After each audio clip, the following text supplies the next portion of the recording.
ہم ان کو فائزہ خالہ کہتے تھے، حالانکہ وہ ہماری ٹیچر تھی، بہت شفیق اور مہربان خاتون تھی۔ بچپن میں ہم ان کے پاس پڑھنے جایا کرتے تھے۔ وہ ہمیں انگریزی اور حساب کی ٹیوشن پڑھاتی تھی۔ ان دنوں ان کے حالات اچھے نہیں تھے، مالی پریشانیوں نے ان کو گھیر رکھا تھا۔ جن حالات میں اس خاتون نے اپنی تعلیم مکمل کی، وہ صرف امی جانتی تھی۔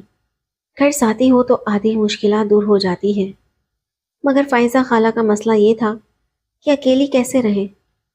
تب ماموں اور ممانی نے ساتھ دیا اور اپنا گھر چھوڑ کر فائزہ کے پاس آ کر رہنے لگے۔ اپنوں کا اتنا بھی سہارا بہت ہوتا ہے۔ فائزہ نہ صرف ان کی مشکور تھی بلکہ ان کے پیر چھوتی تھی، اپنا ہمدرد سمجھ کر ان پر اعتبار کرتی تھی۔ تاہم وہ بہت خوددار تھی، والدین کی وفات کے بعد کسی پر بوجھ نہیں بننا چاہتی تھی۔ اسی لیے اپنی والدہ کی واقف خاتون سے رابطہ کیا اور انہی میں سے ایک منہ بولی خالہ کے توسط سے اسکول میں ملازمت ڈھونڈ لی اور بطور ٹیچر کام کرنے لگی۔ اپنی کمائی بھی ماموں اور ممانی کے ہاتھ پر لا کر رکھتی تھی۔ کہتی تھی کہ یہ آپ کا حق ہے، میں آپ کی بیٹی ہوں، میری تنخواہ سے جتنا جیب خرچ مناسب سمجھیں مجھے دے دیں، باقی آپ رکھ لیں۔ وقت گزرتا رہا، فائزہ کو ہمارے محلے میں کوئی تکلیف نہ ہوئی، کیونکہ ہم سب ان کے حالات سے اچھی طرح واقف تھے۔ کبھی کبھار امی ان سے ملنے جاتی تو وہ اپنی ماں کو یاد کر کے 2 آنسو بہا لیتی۔ ان کا کہنا تھا کہ ماموں اور ممانی کے پاس انہیں کوئی تکلیف نہیں ہے، وہ ان کا بہت خیال رکھتے ہیں، مگر جب میں پڑھانے جاتی ہوں تو راستے میں کبھی کبھار مجھے کچھ میلی نگاہوں کا سامنا کرنا پڑتا ہے، جس کی وجہ سے پریشان ہو جاتی ہوں۔ امی ڈھارس دیتی کہ بیٹی، اب تم کو عورت نہیں مرد بن کر حالات کا مقابلہ کرنا ہے، کیونکہ اس دنیا میں ہر طرح کے لوگ ہوتے ہیں، یہاں تو سارا معاشرہ ہی ایسا ہے۔ جب فائزہ 28 برس کی ہو گئی تو محلے کی کچھ بیویوں نے ممانی کو احساس دلایا کہ لڑکی کی عمر نکل جائے گی تب شادی کرو گی، آخر تم فائزہ کی شادی کی فکر کیوں نہیں کرتی ہو؟ ممانی کہتی کہ میں کہیں زیادہ آتی جاتی نہیں، اور محلے والوں کو جب پتا ہے کہ فائزہ کا رشتہ کرنا ہے تو وہ مدد کیوں نہیں کرتے؟ کوئی اچھا رشتہ ملے گا تو ہم ضرور اس کی شادی کر دیں گے۔ سبھی لڑکے بظاہر اچھے لگتے ہیں، لیکن قسمت کی بات الگ ہے۔ ماں باپ قسمت نہیں دیکھ سکتے، یہ تو شادی کے بعد ہی پتہ چلتا ہے کہ لڑکی کو جس شخص کے ساتھ زندگی گزارنی ہے وہ اصل میں کیسا ہے اور کس کردار کا حامل ہے۔ فائزہ خالہ نے ایک بچے کے باپ قاسم کا رشتہ اس لیے قبول کر لیا کہ ان کے والدین دنیا میں نہیں تھے اور ان کے سامنے کوئی مستقبل بھی نظر نہیں آتا تھا۔ جب شادی ہو گئی تو بظاہر وہ ایک خوشحال زندگی گزارنے لگی، کیونکہ قاسم ایک امیر آدمی تھے اور ان کے گھر میں ہر سہولت موجود تھی، کسی چیز کی کمی نہ تھی۔ تاہم شوہر کاروباری مزاج کا آدمی تھا، زیادہ تر وقت گھر سے باہر اپنے بزنس میں مصروف رہتا اور بیوی کو توجہ یا محبت نہیں دے پاتا تھا۔ اس کے نزدیک شاید بیوی یا زندگی کی ساتھی کی حیثیت صرف ایک ایسی عورت کی تھی جو گھر سنبھال سکے اور اس کے بیٹے کی مناسب دیکھ بھال کرے۔ فائزہ بچوں سے محبت کرنے والی خاتون تھی۔ وہ قاسم کے بیٹے شاہ عالم سے بہت پیار کرتی تھی، مگر وہ لڑکا کسی صورت سوتیلی ماں کو ماں کا درجہ دینے پر آمادہ نہ تھا۔ وہ انہیں صرف سوتیلی ماں ہی سمجھتا تھا اور باپ سے ان کی جھوٹی شکایت کرتا تھا۔ حالانکہ فائزہ خالہ اس سے کوئی برا سلوک نہیں کرتی تھی، مگر قاسم ہر بار بیوی کو ہی قصوروار سمجھتے اور انہیں جھوٹا قرار دیتے۔ 2 سال گزر گئے۔ فائزہ خالہ شاہ عالم کے سلوک سے دل برداشتہ رہنے لگی۔ ان کے یہاں اپنی کوئی اولاد نہیں ہوئی تھی، لیکن قاسم کو اس بات کی کوئی پرواہ نہ تھی۔ وہ اپنی ساری پادرانہ شفقت شاہ عالم پر نچھاور کرتے اور بیوی کے احساسات کو نظر انداز کرتے۔ جب فائزہ کہتی کہ وہ کسی لیڈی ڈاکٹر کے پاس جانا چاہتی ہیں تاکہ یہ معلوم ہو سکے کہ وہ ماں کیوں نہیں بن سکتی، تو قاسم ان پر برس پڑتے اور چتلاتے کہ تم شاہ عالم کو اپنی اولاد نہیں سمجھتی، اسی لیے تمہیں اپنی اولاد کی خواہش ہو رہی ہے۔ وہ کہتے کہ جب اللہ چاہے گا تو اولاد ہو جائے گی، ڈاکٹروں کے پیچھے بھاگنے کی کوئی ضرورت نہیں۔ غرض اولاد کی چاہت میں انہوں نے کبھی بیوی کا ساتھ نہ دیا۔ قاسم صاحب بے حس شخصیت کے مالک تھے۔ ایک دن فائزہ نے کہا کہ شادی کے بعد سے آج تک آپ نے کبھی مجھے سیر کرانے نہیں لے گئے۔ میرا دل چاہتا ہے کہ ہم سب کہیں گھومنے چلیں۔ قاسم نے سرد لہجے میں کہا کہ میرے پاس اتنا فالتو وقت نہیں کہ تمہیں سیریں کراتا پھروں۔ اب تمہاری عمر بھی سیر و تفریح کی نہیں ہے۔ یہ چونچلے تمہیں زیب نہیں دیتے۔ تم بیوی ہو اور گھر میں بیوی بن کر رہو۔ شوہر کی اس بات پر فائزہ سہم کر خاموش ہو گئی۔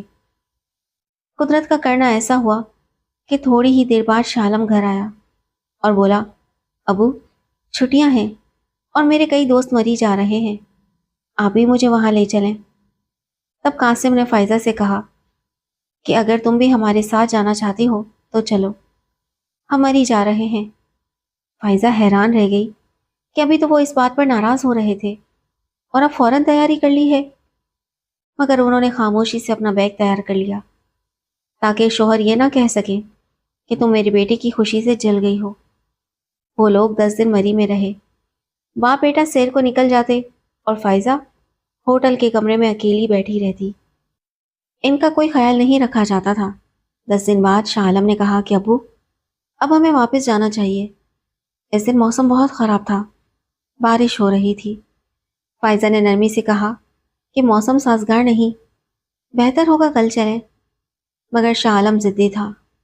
وہ کہنے لگا کہ کل مجھے دوستوں سے ملنا ہے، ہم آج ہی روانہ ہوں گے۔ قاسم اپنے بیٹے کی ہر بات کو حکم کا درجہ دیتے تھے۔ وہ شاہ عالم سے اتنی محبت کرتے تھے کہ اگر وہ کہتا کھائی میں چھلانگ لگا دو تو شاید لگا بھی دیتے۔ کافی راستہ طے کرنے کے بعد وہی ہوا جس کا ڈر تھا۔ پھسلن کی وجہ سے ان کی گاڑی کو حادثہ پیش آیا۔ قاسم اور شاہ عالم موقع پر ہی جاں بحق ہو گئے، جبکہ فائزہ خالہ بدقسمتی سے زندہ بچ گئی۔ ابھی فائزہ خالہ عدت ہی میں تھی کہ قاسم کے بھائیوں نے انہیں روانگی کا پروانہ دے دیا اور اپنے بھائی کی جائیداد پر قبضہ کر لیا۔ انہوں نے عدت بھی پوری نہ کرنے دی اور فائزہ کو گاڑی میں بٹھا کر رخصت کر دیا۔ البتہ اتنی مہربانی ضرور کی کہ اپنا سامان ساتھ لے جانے کی اجازت دے دی، مگر فائزہ خالہ کو سامان سے کوئی دلچسپی نہ تھی۔ انہوں نے صرف اپنے کپڑے اٹھائے اور باقی کچھ نہ لیا۔ جب وہ اپنے پرانے گھر پہنچی تو معلوم ہوا کہ وہاں اب دوسرے لوگ رہتے ہیں۔ پتہ چلا کہ کچھ عرصہ قبل ان کے ماموں یہ گھر بیچ کر جا چکے ہیں۔ حالانکہ یہ گھر فائزہ کے نام تھا، مگر چونکہ وہ ان کے سرپرست تھے اس لیے انہوں نے سرپرستی کا ناجائز فائدہ اٹھا کر گھر بیچ دیا تھا۔ اس رات فائزہ خالہ کے پاس سر چھپانے کو چھت بھی نہ تھی۔ میرے ابو نے ان کو 1 ہفتے تک اپنے گھر میں پناہ دی۔ اس دوران خالہ ملازمت تلاش کرتی رہی، کیونکہ پہلے والی ملازمت تو ان کے شوہر نے شادی کے بعد چھڑوا دی تھی۔ خالہ بہت اچھے مضامین لکھتی تھی اور ان کے مضامین شائع بھی ہوتے تھے۔ کئی اخبارات کے ایڈیٹر صاحبان ان کو جانتے تھے۔ تبھی ایک اخبار میں انہیں نوکری مل گئی۔ اسی اخبار کے ایڈیٹر نے ان کے لیے ایک وومن ہاسٹل میں رہائش کا بندوبست بھی کروا دیا۔ فائزہ خالہ کو زندگی میں جن مشکلات کا سامنا کرنا پڑا، ان کا سامنا صرف ان ہی جیسی باحوصلہ خاتون کر سکتی تھی۔ اگر کوئی دوسرا ہوتا تو شاید خودکشی جیسا حرام اور بزدلانہ قدم اٹھا لیتا، لیکن وہ جانتی تھی کہ اللہ کی رحمت سے مایوس ہونا کفر کے مترادف ہے۔ اس لیے ہر مشکل وقت میں وہ صبر اور استقامت کے ساتھ کھڑی رہی۔ 3 سال تک وہ اخبار میں کام کرتی رہی۔ پھر اچانک ان کی زندگی میں ایک ایسا شخص آیا جس نے ان کی زندگی میں خوشیوں کے دروازے کھول دیے۔ اس شخص کا نام الیاس تھا، جو ان کے مضامین بڑے شوق سے پڑھتا تھا۔ الیاس کوئی عام شخص نہیں تھا، بلکہ ایک مشہور اور بے باک کالم نگار تھا۔ وہ ہمیشہ سچ لکھتا تھا اور کسی سے نہیں ڈرتا تھا۔ بڑے بڑے بااثر لوگ اس کے قلم کی طاقت سے خائف رہتے تھے۔ ایک دن وہ اخبار کے دفتر آیا جہاں فائزہ سے ملاقات ہوئی۔ تعارف کے دوران اسے معلوم ہوا کہ یہی وہ فائزہ ہیں جن کے مضامین وہ شوق سے پڑھتا ہے۔ وہ ان سے بہت متاثر ہوا اور کچھ ہی دن بعد انہیں شادی کی پیشکش کر دی۔ فائزہ کو بھی مدت بعد اپنی پسند کا ایک مخلص انسان ملا۔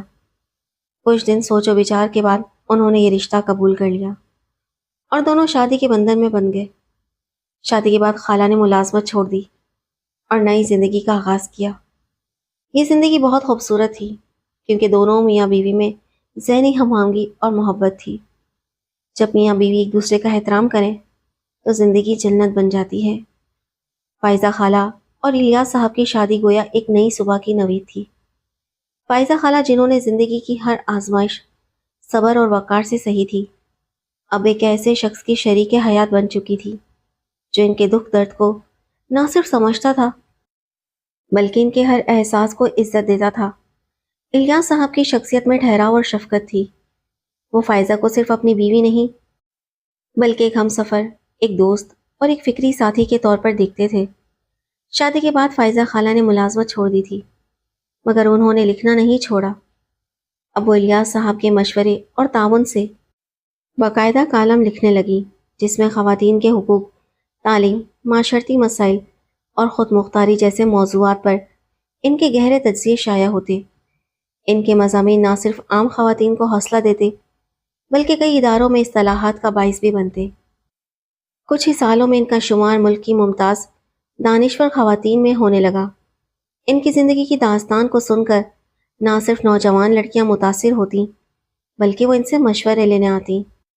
فائزہ خالہ ہمیشہ کہتی، زندگی میں مشکلات آتی ہیں، مگر اگر دل میں ایمان ہو، نیت صاف ہو اور صبر کا دامن تھاما جائے تو اللہ بہترین بدلہ دیتا ہے۔